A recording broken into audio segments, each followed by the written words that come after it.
इसके बारे में। और जो लोग अध्यक्ष महोदय, जो हम लोगों ने देखा वहां पर लोग पुण्य कमाने आए थे और अपनों के शव लेकर के गए हैं। चमत्कारी करिश्मा तो ये हुआ है, श्रद्धालुओं के शव मिल गए थे, पर सरकार स्नान करने वाले मरने वालों की बात स्वीकार नहीं कर रही थी। और इससे ऊपर ये बात जो वहां पर और हुई, अध्यक्ष महोदय, जब ये जानकारी हो गई कि कुछ लोगों की जान चली गई, लाशें हैं जो मोर्चरी में पड़ी हैं, अस्पताल में पड़ी हैं, उसके बाद सोचिए सरकार क्या कर रही है। अपने सरकारी हेलीकॉप्टर में फूल भर करके फूलों को डालने का काम किया। सोचिए, ये हमारी कहां की सनातनी परंपरा है। मैं जानना चाहूंगा सदन के माध्यम से हमारे माननीय सदस्य बताएं कि जहां लाशें पड़ी रही हों, न जाने कितनी चप्पलें पड़ी थीं, न जाने कितनी चप्पलें पड़ी थीं, न जाने कितने कपड़े पड़े थे, महिलाओं की साड़ियां थी, कपड़े थे, लेकिन उनको कैसे उठाया गया? उन सबको उठाया गया जेसीबी मशीन से, ट्रैक्टर की ट्रॉली से।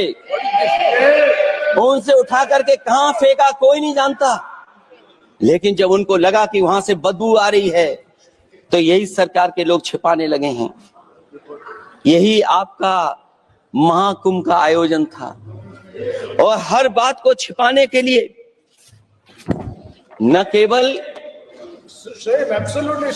केवल ये लोग मीडिया का सहारा ले रहे हैं, मीडिया का सहारा लेते लेते सुनने में आया है कुछ दबाव और कुछ स्वीटनर भी दिए जा रहे हैं जिससे उनकी खबरें बाहर ना आ जाएं। और अगर अध्यक्ष मोदी ये बात सब गलत है मेरी, अगर ये बात सब गलत मैं कह रहा हूं, तो अभी तो नेता सदन को अभी भाषण देना है।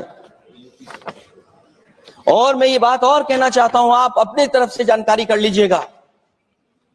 हमारे उत्तर प्रदेश के मुख्यमंत्री जी ने शोक नहीं प्रकट किया था। जब देश की राष्ट्रपति और प्रधानमंत्री जी ने शोक प्रकट किया, उसके बाद 17 घंटे बाद सरकार ने स्वीकार किया। अध्यक्ष मोदी, ये वो लोग हैं जो आज भी कोई सच्चाई स्वीकार नहीं कर सकते। इनका रास्ता क्या है मैं नहीं जानता हूं, कहां ले जाना चाहते हैं। लेकिन जब अध्यक्ष महोदय, मैंने अभिभाषण पढ़ा है राष्ट्रपति महोदया का, तो वही पुरानी बातें कि 12 करोड़ शौचालय बन गए हैं, 10 करोड़ गैस कनेक्शन हो गए हैं, 80 करोड़ लोगों को राशन दिया जा रहा है, 25 करोड़ लोगों को मिडिल क्लास में शामिल कर दिया गया, न्यू मिडिल क्लास में शामिल कर दिया गया। 80 और 85 को अगर हम जोड़ दें अध्यक्ष महोदय, 105 करोड़ हो गए। बच्चों को और जोड़ दें तो सरकार, अध्यक्ष महोदय, किसके लिए काम कर रही है? किसके लिए काम कर रही है? अगर 80 को राशन दें, 25 को न्यू मिडिल क्लास में जोड़ दें, 105 करोड़ हो गए। और जो बाकी बचे हमारे देश की आबादी, जिसको 140 करोड़ बता रहे हैं, उसमें कम से कम बच्चे कुछ तो संख्या होगी, आधी आबादी की संख्या होगी। अगर उसको हम बाहर निकालें तो आखिर सरकार किसके लिए काम कर रही है? वही बात पुरानी सुनने को मिलती है कि राष्ट्रीय मिलिट्री स्कूल बन गए हैं,